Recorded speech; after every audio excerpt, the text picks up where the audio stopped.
مستحبات بیت الخلا کے سلسلے میں چند مستحبات عرض ہوں گے آپ کی خدمت میں۔ جب انسان بیت الخلا تخلی کے لیے چلا جاتا ہے تو ایسی جگہ کا انتخاب کرنا چاہیے جہاں اسے کوئی نہ دیکھے۔ جب انسان کسی حد تک اس میں ادب کم ہو جاتا ہے، کسی حد تک شرم کم ہو جاتی ہے، تو ایسے لوگ بیٹھ جاتے ہیں، نالیوں کے کنارے بھی بیٹھ جاتے ہیں، دکانوں کے سامنے بھی بیٹھ جاتے ہیں، دکانوں کے پیچھے بھی، ریلوں کے نزدیک بھی۔ یہ بے ادبی ہے۔ جہاں آنے جانے والے لوگ آپ کو دیکھ رہے ہوتے ہیں اور لوگوں کا جو تأثر ملے گا لوگوں کو اس شخص کے بارے میں کوئی اچھا تأثر نہیں ہے، لاپرواہ شخص ہے۔ تو لہٰذا اسلام نے جو ہے یہ مستحب قرار دیا کہ ایسی جگہ بیٹھیں جہاں کوئی نہ دیکھے اسے، سر تاپا اسے کوئی نہ دیکھے۔ اور دوسری چیز جو مستحب ہے وہ سر کو ڈھانپ لینا ہے، کہ انسان کے سر پہ ٹوپی ہو یا رومال ہو یا کوئی ایسی چیز کہ جس سے اس کا سر ڈھانپ جائے، سر پوشیدہ ہو جائے، کوئی سرپوش ہونا چاہیے۔ گھروں میں اگر معمولی ٹوپیاں وغیرہ بھی ہوں، واش روم کے نزدیک کہیں پہ انسان رکھنے کی کوشش کرے، دروازے پہ انسان سر پہ رکھ کے جائے واش روم۔ اس سے انسان کی صحت، انسان کی عقل اور انسان کے ذہن کے لیے زیادہ مفید ہے یہ چیزیں، چونکہ واش روم ایسی جگہ ہے جہاں سے مختلف قسم کی بیماریاں انسان میں منتقل ہو سکتی ہیں۔ لہذا شریعت نے اسے مستحب قرار دیا۔ بالوں میں کیا تاثیر ہے اور بالوں کی وجہ سے کس طرح جراثیم انسان میں منتقل ہو جاتے نہیں معلوم، یہ محققین کو معلوم ہے۔ تو شریعت نے مختصر آپ کو بتا دیا کہ سر کو ڈھانپ کے جائیں، یہ آپ کی صحت کے لیے مفید ہے اور اس کار ثواب بھی ہے۔ تیسری چیز یہ کہ بیت الخلا جاتے ہوئے پہلے بایاں پیر اندر رکھنا چاہیے، کہ دایاں پیر نہ رکھیں، پہلے بایاں پیر اندر رکھیں، اور جب نکلنا چاہیں تو دایاں پیر پہلے باہر نکالیں اور بایاں پیر بعد میں۔ یہ مستحب ہے، واجب نہیں ہے، اگر انجام دیں ثواب ہے، اگر انجام نہ دیں کوئی خاص حرج نہیں ہے۔ البتہ ضرور بھی ضرور خداوند متعال کے احکام میں حکمت ہوتی ہے اور انسان کے لیے یہ چیزیں مفید ہوتی ہیں۔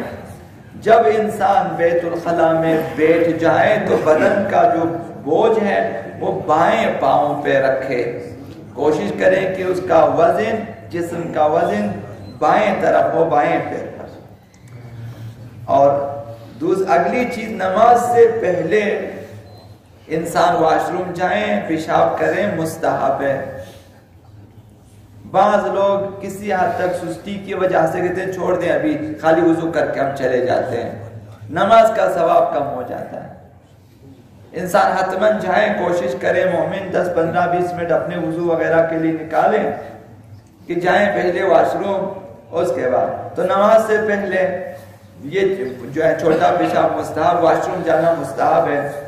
اور سونے سے پہلے بھی مستحب ہے کہ جب انسان سونا چاہے تو مومن کو چاہیے کہ واش روم جائیں اور پھر ایک وضو بھی کریں، اور اس کے بعد بعض جو سونے کے لیے مستحبات کا ذکر ہوئے ہیں انسان انجام دے۔ سورہ واقعہ پڑھے، سورہ ملک پڑھے، سورہ دہر پڑھے، سورہ زلزلہ پڑھے، مثلا تسبیح سیدہ کائنات مثلا آپ پڑھیں، چار کل انسان پڑھیں، آیت الکرسی، ایسی بہت ساری اور بھی دعائیں ہیں، جو بھی توفیق ہو انسان پڑھیں۔ بعض صورتیں کوئی حرج نہیں ہے، سب کو زبانی یاد ہے۔ تو واش روم جانا مستحب ہے سونے سے پہلے۔ یہ جو چھوٹی چھوٹی خودسازیاں ہوتی ہیں، اس سے انسان کی جو ہے نفس کی ریاضت ہوتی ہے۔ یہ چیزیں کرنا شروع کریں، وہ انسان یعنی چاہتا ہے کہ میری ریاضت ہو جائے، میرے نفس جو ہے نفس کی تہذیب ہو جائے۔ یہ چھوٹی باتیں ان پہ اگر انسان عمل کرے پھر انسان آمادہ ہو جاتا ہے جو ہے تہذیب نفس کے سلسلے میں بڑے اقدام اٹھانے کے لیے۔ یہ چھوٹی چیزیں معمولی ہیں، اور سب انجام دے سکتے ہیں.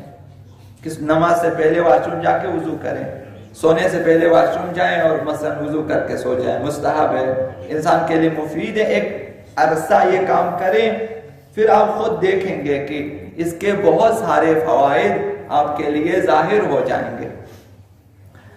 اور اسی طرح سے جو نوجوان اور افراد شادی شدہ ہیں, جب ازدواجی تعلقات قائم کرنا چاہتے ہیں تو اس سے پہلے واش روم جانا مستحب ہے کہ انسان واش روم جا کر جو ہے اس کے بعد جائیں اپنی حلال جو ہے ہستی کے پاس. اور جب انسان اپنی ازدواجی تعلقات سے فارغ ہو جائیں تب بھی مستحب ہے کہ فوراً جائیں. بعض لوگ سو جاتے ہیں پھر صبح کو جائیں گے, یہ انسان کی انتہائی نقصان دہ, یہ پہلی چیز. دوسری چیز یہ کہ اس سے مثلا بہت سارے خطرات بھی ہیں. فوراً واش روم جانا مستحب ہے. اگر نہیں جاتے بیماریاں پھیل سکتی ہیں, اپینڈکس ہو سکتا ہے, اور بھی چیزیں ہو سکتی ہیں, اور رحمت کے فرشتے اس سے دور ہیں جب تک وہ غسل نہ کریں. تو پہلا کام یہ کریں, جائیں واش روم میں بے تخلی بھی کر لیں, چھوٹا بڑا پیشاب جو بھی ہے, اور یہ استبرا بھی ہے. ازدواجی تعلق کے بعد استبرا یہ ہے کہ انسان پیشاب کرے, مثلا واش روم جائے, اور اس کے بعد فوراً غسل کریں. جب تک پانی سے اپنے جسم کو نہ دھو لیں اس وقت تک انسان کا جسم نارمل نہیں حالت میں نہیں آتا. یہ ضروری ہے, تو لہٰذا یہ بھی مستحب ہے. آخری چیز عرض کرو آپ کی خدمت میں, حضرت آقا امیر المومنین علی بن ابی طالب علیہ السلام یہ بیت الخلاء کے آداب میں سے ہیں. آپ نے فرمایا کہ ہر شخص پر خداوند متعال نے ایک فرشتہ مأمور کیا ہوا ہے. ایک فرشتہ ہر شخص پر مأمور ہے اس کام کے لیے کہ جب بھی وہ بیت الخلاء جائے, وہ فرشتہ کوشش کرے گا کہ مثلا اس کی توجہ دلائے گا وہ فرشتہ کہ سر کو نیچے کرے, سر کو جھکا لے, اپنا جھکا لے, اور تاکہ جو کچھ انسان سے خارج ہوتا ہے انسان اسے دیکھے. انسان ایک بار دیکھے, اب جب انسان دیکھ لیتا ہے وہ فرشتہ انسان سے کہتا ہے کہ یہ اس چیز کا آخری نتیجہ ہے جس کے لیے تو نے تلاش کیا, کوشش کیا, زحمت کی, یہ اس کا آخری نتیجہ ہے. دیکھ کہاں سے تو نے حاصل کیا تھا اور کس طرح سے ان چیزوں کو فراہم کیا تھا, اور آخری شکل اس کی کیا بن گئی ہے. جن کے لیے ہم نے خون خرابہ کیا, خون پسینہ ایک کر دیا, ہم نے نہ معلوم کیا سے کیا کیا, زحمتیں جب کھا لیا, اب اس کے بعد انجام یہ ہے.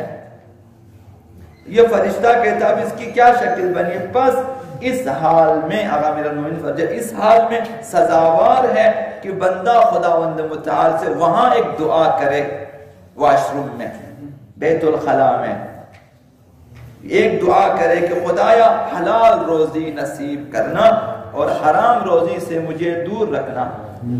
حرام خوری دنیا میں بھی انسان کے لیے رسوائی آور ہے, اور آخرت میں بھی انسان کو شرمندہ کر دیتا ہے, ناکام بنا دیتا ہے. تو یہ واش روم میں جا کر انسان بجائے اس کے کہ ہمارے بعض نوجوان شاید موبائل کو لے کے چلے جاتے ہیں, وہاں پہ بھی گیم کھیل رہے ہوتے ہیں, بعض لوگ وہاں پہ, یہ چیزیں بہتر ہے نوجوانوں کو بتا دیں. وہاں یہ ایک مختصر دعا اپنی زبان میں ایک دعا کریں, ایک توجہ خداوند متعال کی طرف کہ یہ واش روم ہے, دیکھیں یہ ہر کسی کے لیے انسان کی مجبوری یہ ہے.